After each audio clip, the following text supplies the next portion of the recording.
Coming up next, an interview with one of rock's greatest storytellers.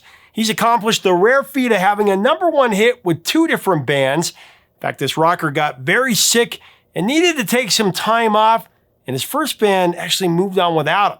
So he eventually formed another band and ended up outselling them.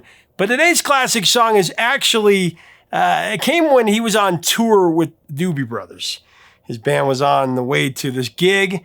They got pinned in a traffic jam.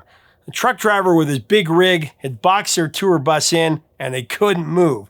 So after a very frustrating wait, hours, this rock legend confronted the trucker at a rest stop. It was about to get ugly as a fight was about to break out. And just when all hell was about to break loose, this trucker said something in anger that inspired a total classic, a rock classic. Find out what it is. The story and the interviews coming up on Professor of Rock. Hey, music junkies, Professor of Rock, always here to celebrate the greatest artists and the greatest songs of all time. You know, if you want the straight stories behind rock and pop's legendary hits, straight from the legends themselves, make sure that you subscribe below right now. Click the bell so you always know when our new ones are dropping. I'm excited to bring you yet another episode from our series, Revelations. This is where featured artists go really deep on their greatest songs and albums. A lot of stories you won't find anywhere else. This one is hilarious. So far on this channel, we've heard several great stories from Randy Bachman. For my money, Randy is one of the best song tellers in the whole game.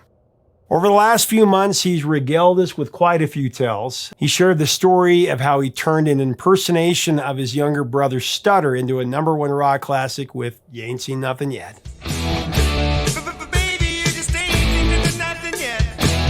Then he shared how a pizza guy played piano on a song that he never intended to release with Taking Care of Business. Which of course ended up becoming Elvis's mantra. The whole reason that Randy got into rock and roll in the first place was because of Elvis. It's really cool how that came full circle. Then the story of riding these eyes with Burton Cummings when they were part of the Guess Who. That one came while he was waiting for his date to get ready. She was upstairs. He was waiting for a long time, so he just pulled up to her piano and wrote it right there. These eyes are crying. Today, an equally entertaining story that came when he was touring with the Doobie Brothers. This is when he was the instigator of the rock group Bachman Turner Overdrive, or BTO. And this one came from a bout of road rage, actually. It's when he confronted a reckless trucker. He was looking for a fight, but instead he got a 70s rock classic. He's going to tell you the story coming up next. Also, the song was something that he was strumming at the time. And then he said the Doobies were working on the song at the same time. Turns out both bands used similar chords. They have no idea who came up with them first. Both songs became huge classics. Find out more about that next as well. Here's Randy. Guess Who fans were really confused and traumatized by your decision to leave the Guess Who. I remember my dad telling me when you had left the Guess Who, how he felt, how frustrated he was. And, especially because the band was on fire. It's been well documented why you left, but that must have been some heavy contemplation at that moment in your life and what you wanted to do about your decision. There was that involved, but I had no choice because I had a gallbladder issue. And every night on the road for 2 solid weeks at 2 or 3 in the morning, this thing would start up inside of me. I didn't know what it was. And it literally would have blood pouring out of me, both ends, in excruciating pain and not knowing what it is.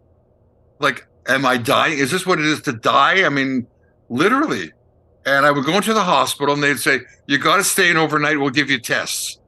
I'm saying, I can't stay in overnight. I'm playing a gig tomorrow. I got to get up and drive to Cleveland. I got to drive to Pittsburgh. I got to drive to Toledo. On and on. And having this attack every single night. So when we did have some time off, we had like 5 or 6 days off. I flew back to Winnipeg. I had a test, found out I had 20 gallstones, had to have them out, was put on a special diet. Your operation will be in August. This is somewhere back in May.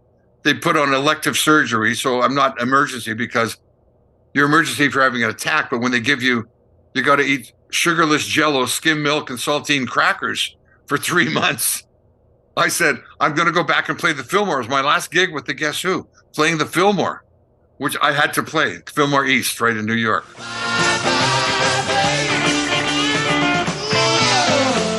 Right. So I go there and play it, and we don't want to play These Eyes. It's a bubblegum top 40 ballad. We're on there. We're doing Friends of Mine. The condemned man was met by a giant cloaked figure. You know, we're doing like incredible, cool songs. Burton's doing poetry. I'm playing guitar. He's playing jazz flute. We're doing everything. And we keep getting encore after encore after encore at the Fillmore. And it's like now 2 a.m. And we go out and Burton says, we literally have nothing else left to play. And one of the hippies yells out, play These Eyes. And Burton goes, what? And I said, well, we have nothing else. We play it. And the whole Fillmore, all these hip people stoned on whatever, Coca-Cola or whatever they're going stoned on, are singing These Eyes and hugging each other. It's their high school graduation song. Do you know what I mean? It was like amazing. And so we did These Eyes there and found this is a really well-respected, respectable song. It really is a classic song. It wasn't yummy, yummy, yummy, I got love in my tummy. You know what I mean? It was really a good song with good chords and had a lot of meaning to a lot of people and gets played at a lot of weddings and reunions and high school reunions and stuff like that. It's a high school graduation song. It's the wedding song. These eyes have seen a lot of love, but they're never gonna see another one like I have. What was your career plan at that point? Are you kidding? You don't have a plan. You're going to the hospital. Your plan is to get out of the hospital. I get out of the hospital. The band has gone on without me, rightly so, because when I was there, we were making $750 a night. Still with all those hits. When American Woman hit, bam, 10 and 12,000 a night. The band is 50 grand in the hole.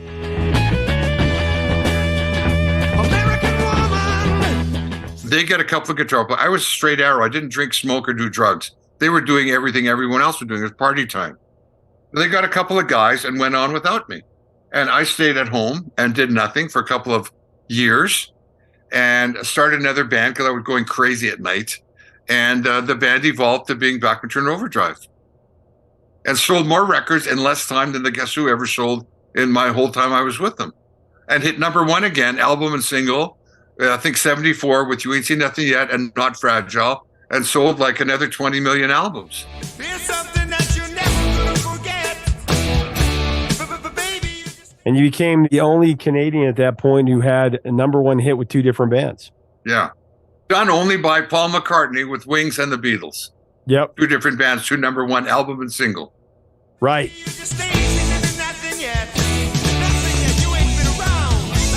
Well, let's talk about some of the BTO hits. Let It Ride, collab between you and Fred Turner.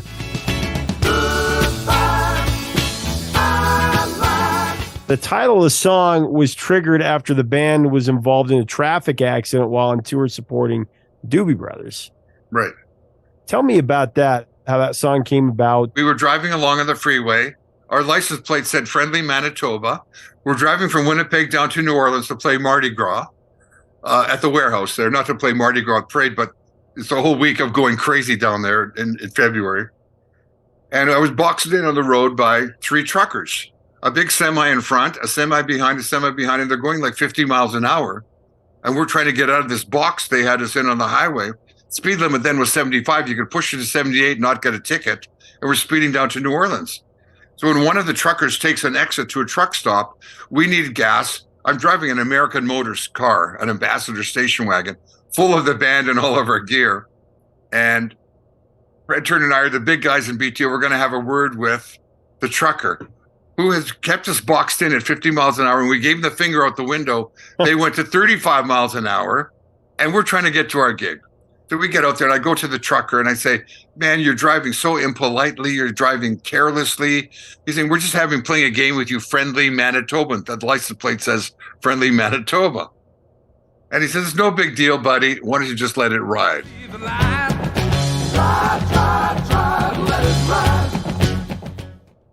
I say to Fred, what does that mean? What does that mean?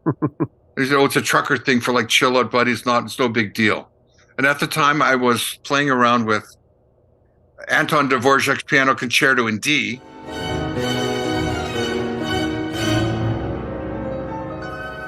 Because John Lennon said he'd listen to Stravinsky and all these other classical things to get inspired for the Beatles.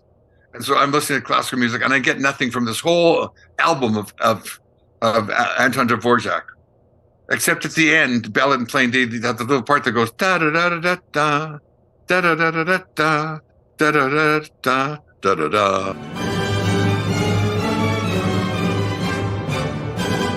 And I put chords to it, and it goes da da da da da da da da da.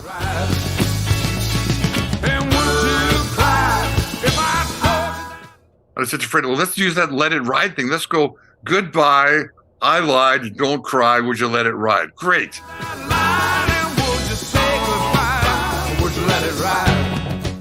And the next time we sing it, he sings over it like in no time.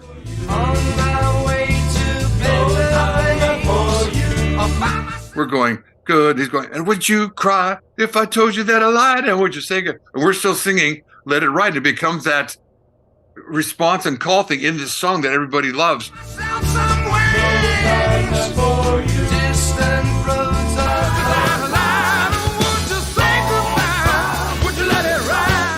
With this beautiful chord, Anton Dvorak chording, where I start to play the chords, and then boom, in comes the heavy part, chunk, chicka, chunk, the real heavy part.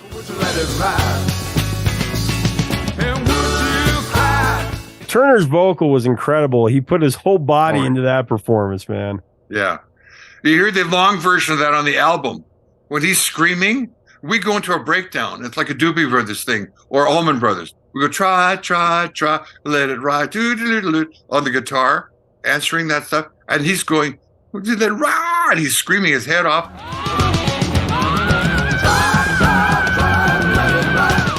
I just did a radio show on the great screams in rock and roll. And one of them is from Let It Ride, and the other one's from I Won't Get Fooled Again, Roger Daltrey. Oh, yeah, of course. There's a couple of great screams in rock and roll.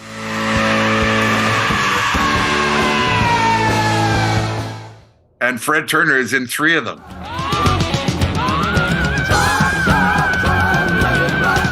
Well, number 3 in Canada, number 23 on the Billboard Hot 100, still a favorite on classic rock radio. It's been in pop culture like crazy. Anchorman 2. Question still remains. Lovelace, Halloween, Invincible, My Name is Earl.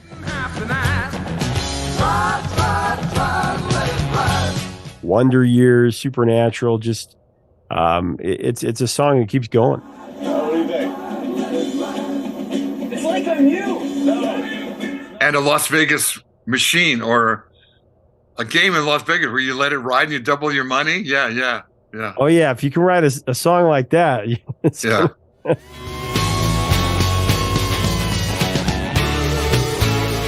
Great. Last question for you. Yeah. Looking back at your whole career, your life, both your personal life and your career in music, what are you most grateful for at this moment? I always like to ask that question. I'm grateful to be alive. I had a really tough 2 years with health issues, with COVID, with the vaccine, with destroying my immune system, with getting COVID twice, whooping cough. And here I am coming to Utah to play. I get to see my daughter who lives in Logan, Utah, and we're having a late Thanksgiving, early Christmas with her and her 5 kids. Then from there, I go to Toronto and do a couple of Christmas shows where I'm giving back, doing Christmas show, taking care of Christmas in Toronto and in Calgary. And to have playing in a band with my son, Tal, the Bachman. We got my Gretsch guitar story is out. It's going to be out as a Netflix film next year, the rockumentary on me getting the stolen guitar back after 47 years. And in the COVID shutdown, doing an album with my son, Tal, that we co-wrote and co-played together. It's a fabulous Americana album. It's not like any B2 or Guess Who or Tal Bachman or my soul. It's something we did as father and son. We wrote and played and sang together. We're going to have an incredible year next year. And that's what I'm grateful for, is my family. The rock and roll, the number 1 records don't mean nothing. When all boils down, all you got left is your family and friends and a couple of great memories. And to to share it with them and to be close to them. The one thing about COVID, it made families come a lot closer together. You can't leave the house. You can't eat out. Guess what? We're cooking at home. Guess what? We're planting a garden, guys. You know what I mean? Like, we got to do stuff that I did as a kid. So it's really been fun.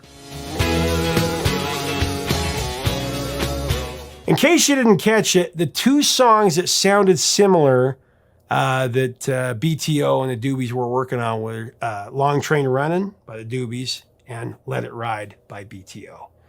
They were working on these songs at the same time, and there was just something in the air. Would you say goodbye, or would you let it ride?